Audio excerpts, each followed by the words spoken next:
Shalom, selamat malam untuk kita semua. Kembali lagi bersama saya Rizka di diskusi sesi yang ke-9. Pada diskusi sesi yang ke-9 ini, kita akan membahas 3 pertanyaan diskusi. Yang pertama terkait dengan masalah yang ada di negara maju, yaitu materi pengayaan sesi 9.1 yang nanti juga dikaitkan dengan lingkungan sekolah di tempat saya, tepatnya di SD Negeri 001 Kabupaten Kutai Barat. Kemudian dilihat dan ditinjau juga dari segi persamaan dan perbedaannya. Kemudian yang kedua, terkait dengan materi pengayaan 9.1 ini juga, bagaimana negara OECD mengatasi masalah pendidikan, dan bagaimana keterkaitan isi artikel itu dengan modul 7 berkaitan dengan MPDR 5302 studi komparatif pendidikan dasar di berbagai negara. Dan yang ketiga itu nanti bagaimana sistem pendidikan di Jepang, yaitu materi pengayaan 9.2 yang berkaitan dengan kurikulum yang mereka implementasikan dan hasil pencapaian yang paling tinggi dalam skor PISA. Dan langsung aja kita bahas satu persatu. Yang pertama, menurut saya, beberapa masalah pendidikan yang dijelaskan dalam artikel Recent Trend in Measure to Correct Educational Inequality in OECD Countries Application of Text Meaning Method oleh Choi dan Zhang tahun 2021 juga terasa di lingkungan sekolah saya, tepatnya di SD Negeri 01 Kabupaten Kutai Barat. Ya, artikel tersebut menunjukkan bahwa negara-negara OECD seperti Amerika Serikat, Jepang, Korea, Inggris, dan negara-negara Eropa lainnya itu masih menghadapi ketimpangan pendidikan sejak sekolah dasar, terutama akibat perbedaan kondisi sosial ekonomi keluarga. Hal ini juga tampak nyata di sekolah kami. Misalnya, sebagian besar siswa datang dari keluarga yang memiliki fasilitas belajar yang memang memadai, seperti akses internet di rumahnya dia ada, kemudian bahan bacaannya, meja belajarnya, orang tua yang aktif memantau tugas dan perkembangan anak. Nah, sebaliknya ada juga siswa yang tidak memiliki ruang belajar yang tenang, hanya mengandalkan handphone orang tua yang dipakai secara bergantian, orang tuanya yang bekerja seharian sehingga tidak selalu bisa mendampingi proses pembelajaran anak. Nah, ada pula siswa yang sering terlambat mengerjakan tugas karena harus membantu pekerjaan rumah atau menjaga adiknya gitu ya. Jadi perbedaan-perbedaan sederhana, tetapi mendasar inilah yang membuat kesiapan belajar mereka itu tidak sama. Dan kondisi ini sejalan dengan temuan artikel bahwa ketimpangan pendidikan mulai terbentuk sejak level sekolah dasar. Ya, meskipun demikian terdapat perbedaan konteks antara negara OECD dan sekolah kami. Artikel materi pengayaan ya 9.1 itu menjelaskan bahwa negara maju menghadapi ketimpangan yang lebih kompleks. Misalnya terkait dengan keberagaman migran, program dukungan perguruan tinggi serta isu-isu ketenaga kerjaan perempuan yang berdampak pada akses pendidikan. Sementara itu, di tempat kami, SD 001 Kabupaten Kutai Barat, ketimpangan muncul pada hal-hal yang lebih bersifat lokal. Jadi misalkan keterbatasan fasilitas belajar, rendahnya pendampingan di rumah bagi sebagian siswa, serta kondisi ekonomi keluarga yang masih bervariasi. Jadi meskipun akarnya sama-sama ketimpangan kesempatan belajar, skala dan kompleksitasnya tentunya berbeda. Negara OECD itu berhadapan dengan dinamika sosial yang lebih besar. Sedangkan di tempat kami, di sekolah kami itu lebih kepada dengan tantangan sehari-hari yang langsung terlihat dalam cara siswa belajar, berkembang, dan berpartisipasi di kelas. Lanjut di pertanyaan sesi yang kedua, yaitu bagaimana artikel tersebut menguraikan cara negara OECD itu mengatasi masalah pendidikan. Jadi artikel Recent Trend in Measures to Correct Educational Inequalities in OECD Countries Application of Text Meaning Method yang ditulis oleh Choi dan Zhang pada tahun 2021 itu menjelaskan bahwa negara-negara OECD sebenarnya sama-sama menghadapi ketimpangan pendidikan, terutama sejak tingkat sekolah dasar. Namun artikel ini juga menekankan bahwa negara-negara tersebut telah menempuh beberapa strategi untuk mengatasinya yang dapat dikelompokkan menjadi 5 pendekatan utama. Yang pertama, itu mengurangi ketimpangan di sekolah dasar. Negara OECD mulai menangani ketidaksetaraan itu sejak jenjang dasar, karena data menunjukkan bahwa ketimpangan kemampuan, kesiapan belajar, dan dukungan keluarga sudah tampak sejak SD. Mereka melakukan intervensi dini, misalnya peningkatan layanan bimbingan, fasilitas belajarnya, dan program pendampingan bagi siswa yang kurang beruntung. Nah, artikel menegaskan bahwa ketimpangan mulai dari kehidupan sekolah anak dan perlu diatasi melalui pedoman yang jelas di sekolah dasar.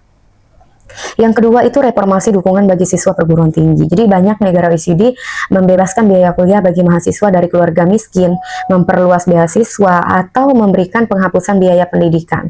Reformasi ini dimaksudkan agar mobilitas sosial tetap terbuka dan tidak dikunci oleh latar belakang keluarga.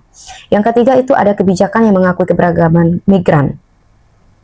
Negara-negara dengan arus migrasi besar ya seperti Amerika Serikat dan beberapa negara Eropa lainnya ya, itu menerapkan kebijakan pendidikan yang lebih inklusif seperti program bahasa, kemudian adaptasi kurikulum, pelatihan guru agar mampu mengelola kelas secara multikultural. Artikel juga menegaskan perlunya menerima keragaman seperti keragaman budaya dan rasial dan menjadikannya dasar kebijakan pendidikan. Kemudian yang keempat itu ada legislasi untuk menjamin kesetaraan pendidikan. Jadi artikel menyoroti bahwa beberapa negara OECD itu mulai menjadikan akses pendidikan sebagai hak yang dijamin hukum.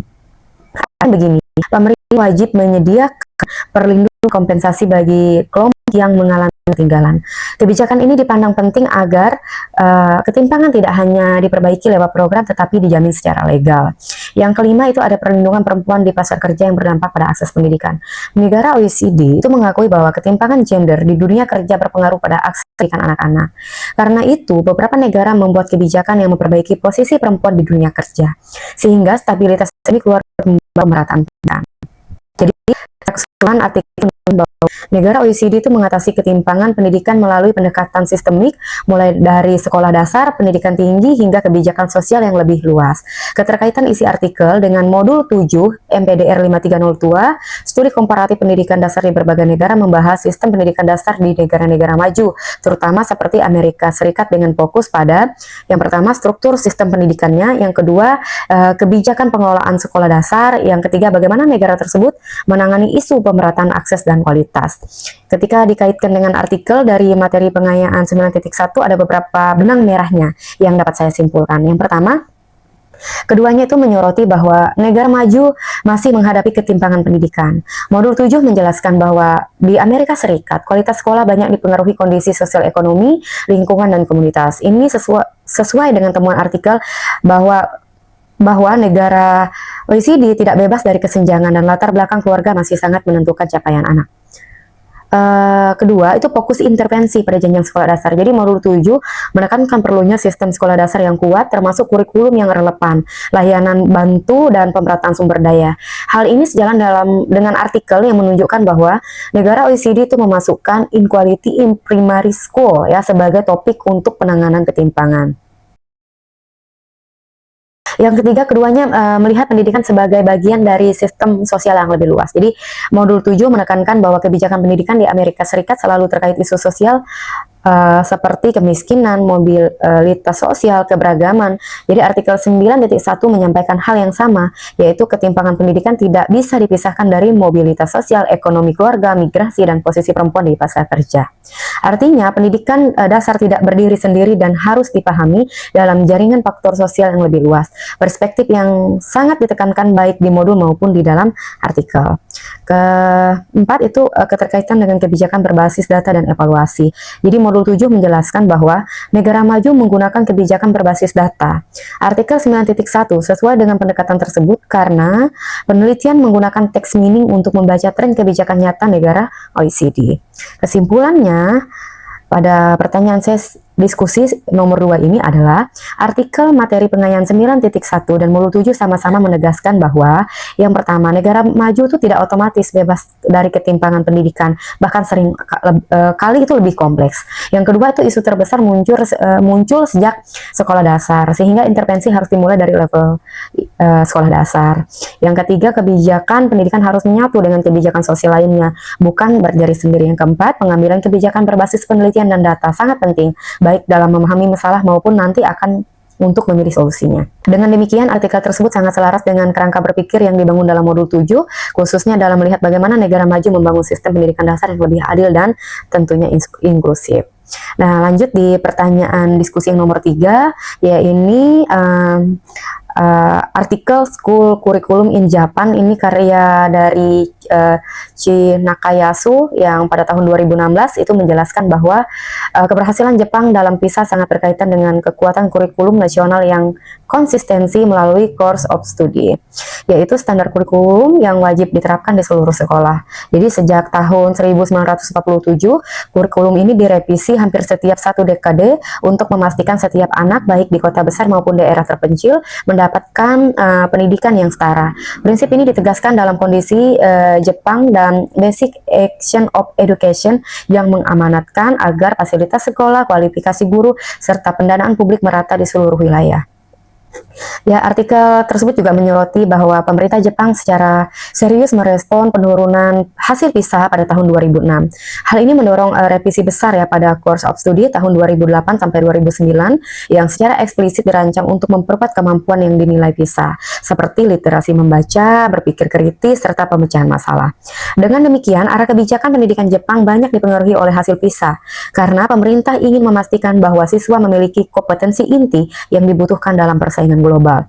Selain itu, artikel ini menunjukkan bagaimana Jepang mengkombinasikan sentralisasi dan desentralisasi kurikulum secara seimbang.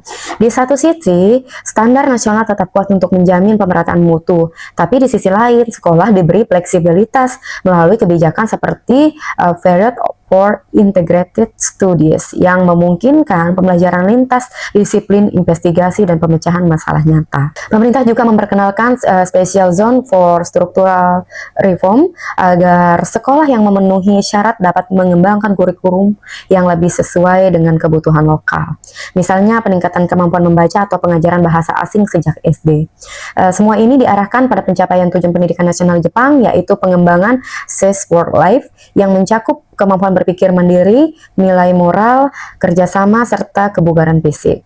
Melalui kombinasi standar nasional yang kokoh, pemerataan mutu, inovasi kurikulum, dan orientasi pada kompetensi abad 21, Jepang mampu mempertahankan posisi sebagai salah satu negara dengan skor PISA tertinggi dalam membaca, matematika, dan sains.